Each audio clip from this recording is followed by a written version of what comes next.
ان شاء الله تكونوا لاباس. اليوم راح نحكيو على اضطراب يقيس الاطفال. هو اضطراب شائع بصح ياسر ما راهمش فاهمينه وياسر راهم يغلطوا فيه و يديagnostiquيوه هكاك surtout les parents ils ont tendance à employer le mot هذاك تاع الاضطراب بلا ما على بالهم واش هو الاضطراب هذاك، وهما بعد يديagnostiquيو ولادهم ويقولوا لك باللي ولدي او بنتي ايبر اكتيف، يعني عنده فرط في الحركه. وش هو الفرط في الحركه؟ وش هي ليبر اكتيفيتي؟ اول حاجه راح نقولها لكم هي تصحيح المصطلح. هذا الاضطراب ما اسموش ايبر اكتيفيتي او فرط الحركه، لا لا لا لا لا. هذا الاضطراب اسمه trouble du déficit de l'attention et l'hyperactivité TDAH، وبالعربية اسمه نقص أو تشتت الانتباه وفرط الحركة. هو لو TDAH هو اضطراب عصبي نمائي يمس الانتباه، اللي هو قدرة من القدرات المعرفية المهمة للنمو المعرفي للطفل. عادة يكون مصاحب بالفرط في الحركة l'hyperactivité، يعني أنه الطفل يمكن أنه يكون عنده هذا الاضطراب تاع le déficit de l'attention تشتت الانتباه sans une hyperactivité.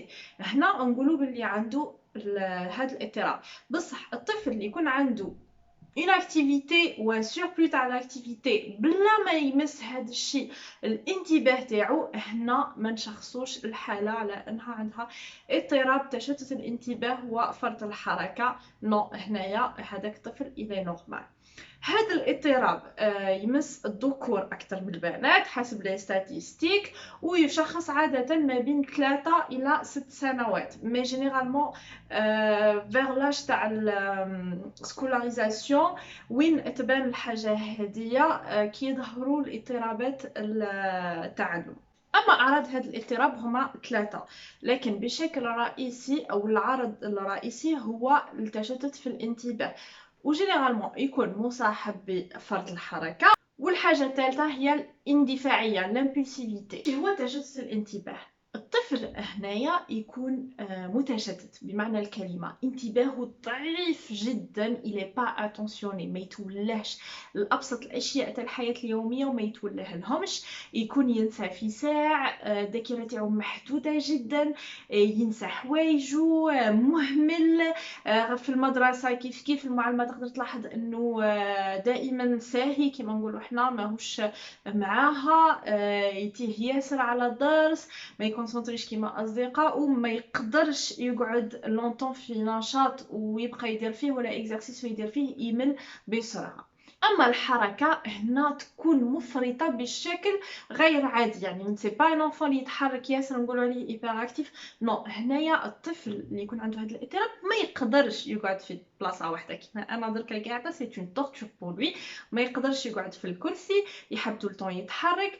حتى اذا اوبليجيناه انه يحكم بلاصه ويقعد، تلقاه يحرك عضو من اعضاء جسمه، سواء يبوش سي بيي، سواء يديه، سواء راسو، سواء هو يتحرك على غوش دوات.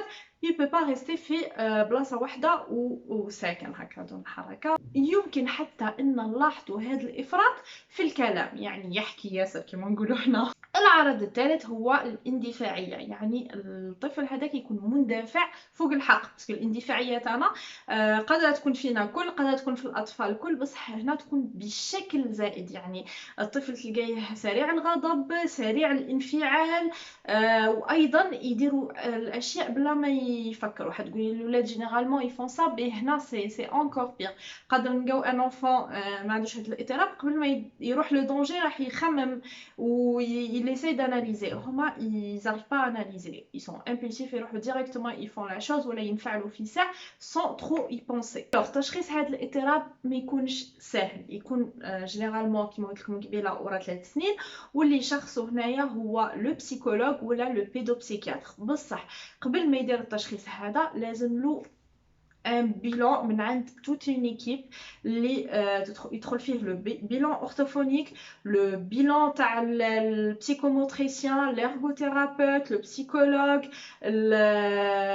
يكون تانا لازم يدير فحوصات تخص الرؤيه والسمع هنا باش نيليمينيو انه ما كانش كما نقولوا اضطراب عضوي اللي ياثر على الانتباه، لانه اذا كان الطفل ما يشوفش مليح بيان سور الانتباه البصري تاعو راح يكون ناقص، اذا كان ما يسمعش مليح الانتباه السمعي تاعو راح يكون ناقص. دونك يفو اليميني تو سكي اورغانيك كيما نقولكم ديما في الاضطرابات الكل، ومن بعد باش نروحوا لي تيست اللي يديروهم باش يدياغنوستيكيو هذا الاضطراب. السؤال اللي اوسي يطرحوه ياسر الامهات، وش سبب هذا الاضطراب، كيفاه نقدروا نجنبوا هذا الاضطراب؟ بون كيما الاضطرابات كل الاسباب كاين دي زيبوتيز، كاين دي فاكتور سكون ابل دي فاكتور، بصح غيان ني كونكري، يعني ما كانش حاجه تقول لك باللي وراثي 100% ولا نو، مي كاين دي فاكتور اللي قادرين يتسببوا في هذا الاضطراب. لو بروميير فاكتور هو تعاطي المخدرات والكحول اثناء الحمل، هذا الشيء ينتج عليه اضطرابات ياسر واحد اخرين كبار ومنهم هذا الاضطراب. لو فاكتور الاخر سي البيئه كيما نقولوا تو سكي تلوث ياثر مالوزمون على الجنين وعلى ليفولوشن تاع لونفون، تو سكي بيستيسيد في الماكله، تو سكي بلون ميركور. ودراسات اخرى بينت باللي الرضاعه الطبيعيه يعني لاليتمون يقدر انه يحمي الطفل من هذا الاضطراب، لانه الحليب يكون طبيعي اكثر وما فيهش تو سكي اديتيف اليمونتير. الوغ واش قادر يخلف هذا الاضطراب كي ما تكونش كاينه اون بريزون شارج؟ اول حاجه واللي جينيرالمون يفيقوا بها لي بارون والمعلمات انه الطفل يكون عنده هذا الاضطراب هما اضطرابات التعلم، لي تروبل 10 كيما لا ديسكالكولي، لا ديسليكسي، لا ديزورتوغرافي اللي يجيو في سن التمدرس، مما يؤدي هذا الشيء الى ليشيك سكولير، الطفل قادر ما ينجحش دراسيا. تاني شيء يكون عنده دي تروبل دو كومبورتمون اي دو كوندويت، كيما قلنا قبيله انه يكون مندفع ياسر دونك ما يتحكمش في انفعالاته وفي التعامل تاعو، وهنايا يكون عنده المشكل تاع الكومبورتمون، يعني ما يعرفش كيف ما يتعامل ويأثر عليه في المستقبل، مما قد يؤدي انه يسمع وناس تقول عليه مش متربي، لانه احنا ما نعرفوش نستعملوا المصطلحات ونظلموا الاطفال ياسر.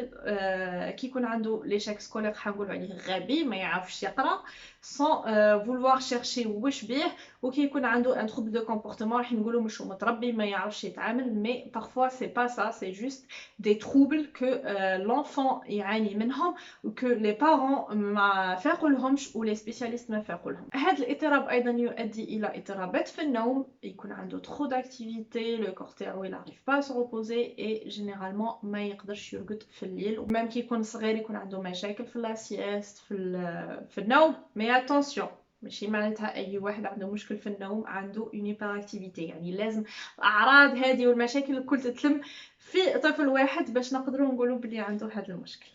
قادر مستقبلا يكون عنده لانكسيتي، القلق المفرط. والحاجه الاخرى مالوغوزمون حسب الدراسات تاعنا ودي ستاتستيك اللي داروهم لقاو بلي الاطفال اللي يعانيوا من هذا الاضطراب مستقبلا راح يلجؤوا الى التدخين، لا دروغ، الى الكول باش يهربوا من هذا الاضطراب. الوغ لا بريزون شارج تاع هذا الاضطراب كيفاش تكون؟ كيما الدياغنوستيك لازم توت اون ايكيب، باسكو هنايا عندنا دي سيمبتوم ياسر ولازم كل سيمبتوم نتغلبوا عليه. اول حاجه لازم الارشاد الوالدي، يعني لازم لي بارون يعرفوا شي هو الاضطراب هذا، كيفاش يتعاملوا مع الطفل تاعهم وهو عنده الاضطراب هذا، والحلول اللي عندهم باش يتغلبوا على هذا الاضطراب. الطفل اللي عنده هذا الاضطراب ما يرتاحش منه كيما تا واحد كيما اضطرابات اخرى، وهذا هو سكون ابل الاضطراب النمائي، ستادير ما يروحش ماشي يشرب دواء وصايي راح يبقى، مي كي تكون كاينه اون بريزون شارج il va diminuer والطفل يعرف كيف ما يتعامل ويتعايش مع هذاك الاضطراب، وممكن حتى يخلق منه شيء ايجابي اوليو اللي يولي شيء سلبي في حياته. هذا الاضطراب عنده علاجات يعني عن طريق الدواء، مع اني انا انسانه ما نحبش العلاجات اللي تكون عن طريق الدواء، نفضل انه نجربوا اشياء صح تكون وظيفيه ومن بعد باش نلجؤوا لهذا الشيء.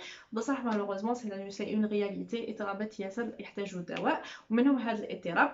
الادويه ما عنديش اسمها قد بصح عن بالي باللي كاين نوعين.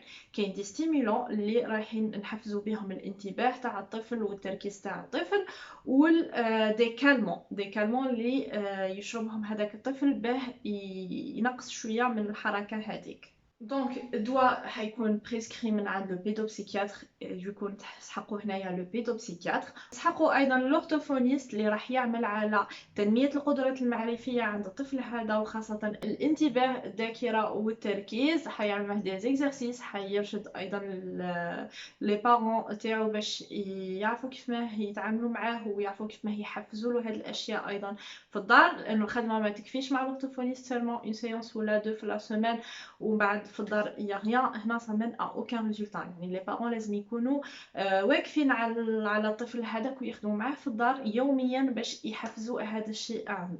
ثالث شيء راح نعالجوا الحركه، يعني نعلموا الطفل انه يتحكم في الحركه تاعو ويقلل في الحركه تاعو. هذا الشيء يكون مع لو بسيكوموتريسيان وايضا عن طريق الرياضه. جينيرالمون ننصحوا الاطفال هادو اللي يعانيوا من هذا المشكل انهم يديروا الرياضه تكون انتونس كيما الكاراتي، المهم تكون فيها جري وين انتونسيتي وين يفرغوا هذيك الشحنه والانرجي اللي عندهم. وتاني شيء يقوموا برياضه من نوع اخر اللي فيها توسكي ريلاكساسيون ميديتاسيون باش يتعلموا انهم يتحكموا في الحركه تاعهم ويتعلموا الاسترخاء، باسكو سي ديفيسيل بوغ انهم يكونوا مسترخيين. تحققوا ايضا اون بسيكوثيرابي كوغنيتيفو كومبورتمونتال. المختص هذا راح يخدم على تحسين من تعامل الطفل، يعلمو كيف يتحكم في انفعالاته، كيف لا كونديت تاعو لازم تكون. حيفهم ايضا لي بارون باسكو كيما قلت لكم الخدمه تاعنا تكون مع لي بارون. اي اوسي راح يعمل على تنميه القدرات المعرفيه عنده. دونك هذا هو الاضطراب. لازم يكونوا هاد الاشياء كل في الطفل او الطفله تاعك باه تقولوا عليه الي ايبر اكتيف ولا الي ايبر اكتيف.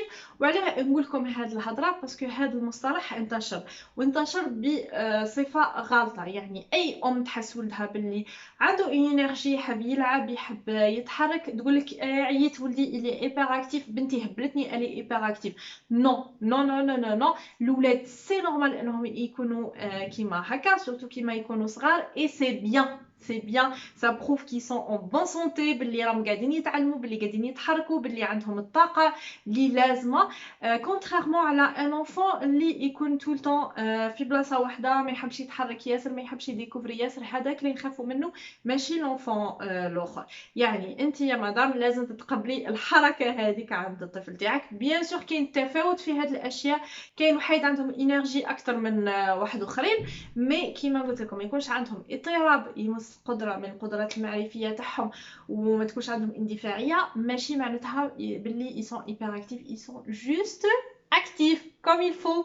Donc voilà, je sais que parfois نعيا ou parfois يكون عندهم انرجي بلوس كو لا نوتر وماذا بينا انهم يتكلموا شويه. بصح لازم تفرحي كي تشوفي لونفون تاعك قاعد يصوتي، قاعد يجري، ما راهوش حاب يحكم بلاصه واحده، يحب يتحرك، ما يحبش يقعد ياسر. لازم تفرحي، ما تخافيش من هذا الشيء وما تقوليش بلي مش نورمال، سي تو تافي نورمال. ننصح ايضا كو سوا يكون عندهم اضطراب ولا مش اضطراب الرياضه تخلي الاطفال يفرغوا الانرجي هذيك ويعياو، وهذا الشيء مليح ليهم كو سوا للنمو تاعهم ولا النمو الشخصيه تاعهم ولا الثقه في نفسهم.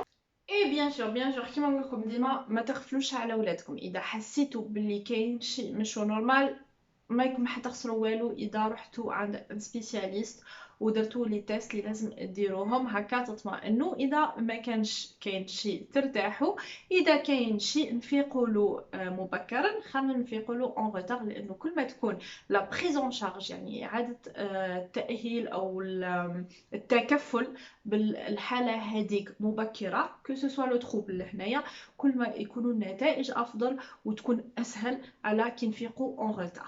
فوالا سيتي تو بور لا فيديو هادية. ما تنساوش ديروا لايك وتبارطاجيو مع الامهات والمربيات والمعلمات اللي قادره تفيدهم هاد لا فيديو. ونقول لكم تهلاو في روحكم، تهلاو في ولادكم، ونشوفكم في لا فيديو الجايه ان شاء الله. باي باي.